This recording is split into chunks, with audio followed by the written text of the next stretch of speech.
Hello साथियों, मैं सौरभ कुमार सिंह और लगातार शिक्षक बहाली के मुद्दे पर लगभग आपको सब कुछ मालूम हो चुका है कि क्या बिहार सरकार, शिक्षा विभाग और बीपीएससी ने मिलकर कौन से काले कारनामे करने के लिए तरफ आगे बढ़ रहे हैं। जैसे कि साथियों, जो चीजें लगातार सुर्खियों में है कि सप्लीमेंट्री रिजल्ट की मांग लगातार उठ रही थी और सारे अभ्यर्थियों की तरफ से लाखों अभ्यर्थी थे जो इंतजार कर रहे थे। सैकड़ों अभ्यर्थियों का रिजल्ट बन चुका था, लेकिन बाद में क्या हुआ, काफी चीजें बदली गई। फिर जो कट ऑफ घटाया गया उसके बाद जो है रिजल्ट निकाला गया। तो प्रथम फेज की बहाली को लेकर जो चीजें अब जो सामने आ रही है कि सप्लीमेंट्री रिजल्ट की जो तैयारी है लगभग पूरी हो चुकी है और आज रिजल्ट निकालने की कवायद जो है वो शुरू होगी। दोपहर बाद, शाम बाद, यानी जो भी चीजें हैं, आज एनी हाउ रिजल्ट जो है पब्लिश हो जाएगा साथियों। और जो रिजल्ट निकालने की बात है, जो सीटों की संख्या बताई जा रही है, जैसा कि हम ये जो बात है जो प्रकाशित हो रही है इसको हम पूरी तरह से गलत मानते हैं, क्योंकि 4700 रिजल्ट पर ही, सीटों पर ही रिजल्ट देने की बात की जा रही है साथियों। अगर ये बात सच है तो निश्चित रूप से बीपीएससी और शिक्षा विभाग ने बिहार के लाखों अभ्यर्थियों के साथ बहुत बड़ा धोखा, षड्यंत्र, फरेबी, चोरी, डकैती या जो भी कह लीजिए उन्होंने किया है। कहीं ना कहीं आपने कहा था, जैसे कि चेयरमैन इतने बड़े संवैधानिक पद पर हैं और आयोग के चेयरमैन हैं, उन्हीं की बातों पर सब विद्यार्थी, सब अभ्यर्थी, चाहे शिक्षक अभ्यर्थी हो, चाहे किसी भी तरह से जो बीपीएससी में शामिल होने वाले, परीक्षा में शामिल होने वाले सारे अभ्यर्थी, सब उन्हीं की बात को विश्वास करते हैं, उन्हीं की बात पर भरोसा करते हैं। आपने कहा था कि multiple choice drop out student, अगर जिन्होंने ज्वाइन किया है वो, या कई तरीके से ऐसे स्टूडेंट हैं जो फर्जीवाड़े तरीके से प्रमाण पत्र, नियुक्ति पत्र पा लिए, उनको बाहर किया जाएगा। तो शिक्षा विभाग किन किन स्तरों पर किन किन लोगों की सूची बिहार सरकार बीपीएससी को भेजी है।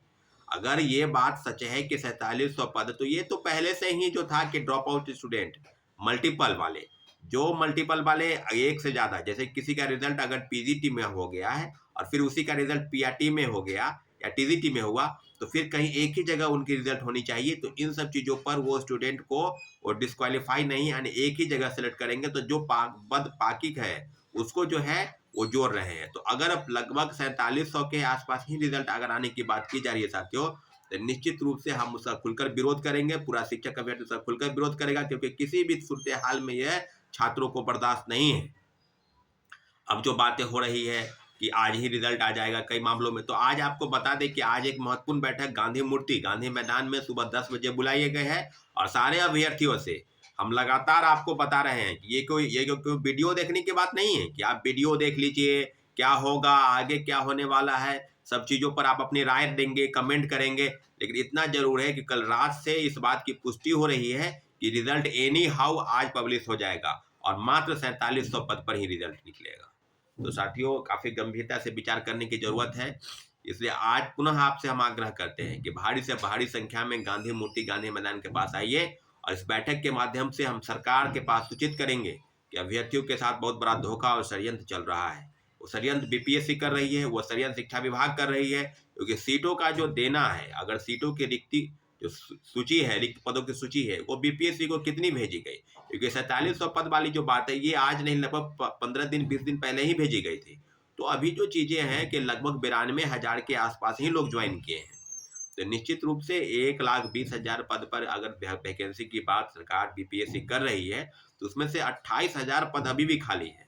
जैसा कि सबको पता है कि तीसरे फेज की बहाली की प्रक्रिया अगस्त महीने में शुरू होगी। अब इनका ये भी कहना है कि जो पद बाकी रहेंगे उसको हम उसमें जोड़ देंगे। तो सारी चीज़ों पर अब चीज़ें बिल्कुल स्पष्ट हो गई है कि बीपीएससी और शिक्षा विभाग ने मिलकर, अगर ये बात सच है तब हम इस बात की पुष्टि नहीं करते हैं, इस बात को हम सच नहीं मानते हैं, क्योंकि अभ्यर्थियों के साथ अगर ये बात सच है तो निश्चित रूप से अभ्यर्थियों के साथ बिल्कुल गलत हो रहा है। तो सारी चीज़ों पर अब जो लड़ाई है वो बीपीएससी और शिक्षा विभाग के बीच की लड़ाई नहीं है। अब सीधे सीधे बात यह है कि छात्रों के साथ धोखा हुआ है, तो लड़ाई बीपीएससी लड़े या शिक्षा विभाग लड़े, लेकिन लड़ना पड़ेगा उनको, छात्रों से लड़ना पड़ेगा। निश्चित रूप से हम एकजुट हैं और अपनी सारी मांग को लेकर, चाहे वो प्रेस के माध्यम से हो, सरकार तक पहुंचाने का हम लोगों ने प्रयास किया, लेकिन एक अभ्यर्थियों की बात नहीं सुनी गई। सप्लीमेंट्री रिजल्ट को लेकर जो भी तैयारी बिहार सरकार, शिक्षा विभाग कर रही है, उन सारी चीजों पर आपत्ति होगी अगर 4700 ही रिजल्ट आता है तब।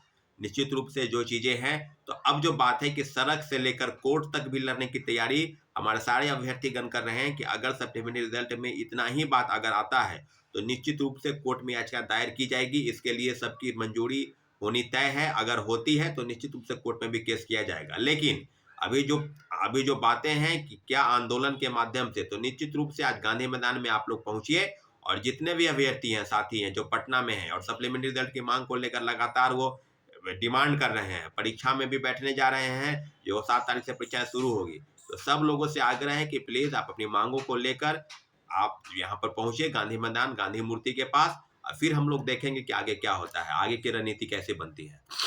दूसरी प्रमुख मांग NIOS डीएलएड के मामले में कल बैठक हुई थी और बैठक के बाद तय हुआ था कि क्या आगे करना है। लेकिन इतना जरूर है कि रिव्यू पिटीशन के माध्यम से सुप्रीम कोर्ट में भी एक याचिका दायर की जा रही है।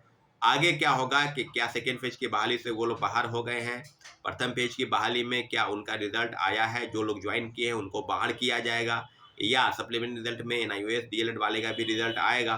तो सारी चीजें जो है बिहार सरकार जल्द से जल्द स्पष्ट कर देगी निश्चित रूप से आज से कल तक में, क्योंकि सेकेंड फेज की बहाली की बातें जो है वो क्लियर हो गई है, उनको बाहर कर दिया गया है। क्या छठे चरण में उनको, छठे चरण वाले जितने हैं वो जो ज्वाइन किए हैं उनको बाहर किया जाएगा, क्योंकि उसकी जो शर्त है तो 2017 के पहले जो कार्यरत हैं, चाहे वो नियोजित हैं या जो सरकारी वाले हैं या प्राइवेट स्कूल वाले, यानी सब लोगों का सार्वजनिक रूप से या निजी रूप से, दोनों लोगों को 2017 के पहले उनको एनी हाउ ज्वाइन कर लेना है।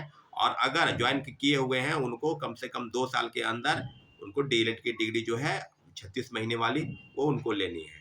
तो सारी चीज़ों पर अब जो बातें हैं कि आज जो मेन मेन मुद्दा है वो है सप्लीमेंट्री के मांग को लेकर। आज आज आज बुलाया गया है बैठक, इसलिए बैठक में आपका आना बहुत जरूरी है। प्लीज़ आप लोग गांधी मैदान, गांधी मूर्ति के पास 10 बजे आ जाइए। हमारे चैनल को आपने सब्सक्राइब नहीं किया तो प्लीज़ सब्सक्राइब करें, लाइक करें, शेयर करें, ताकि हमारी बात आप तक पहुंचे और आपकी जो समस्या है, छात्रों अभ्यर्थी की जो समस्या है उसका समाधान हम कर सके। तो इससे सारी चीज़ों पर आपको हम अपडेट करा रहे हैं। लेकिन इतना जरूर है कि जो आंदोलन है वो सड़क पर होगा, सड़क के माध्यम से हम सरकार तक अपनी बातों को पहुंचाएंगे साथियों। ठीक है, धन्यवाद, जय हिंद।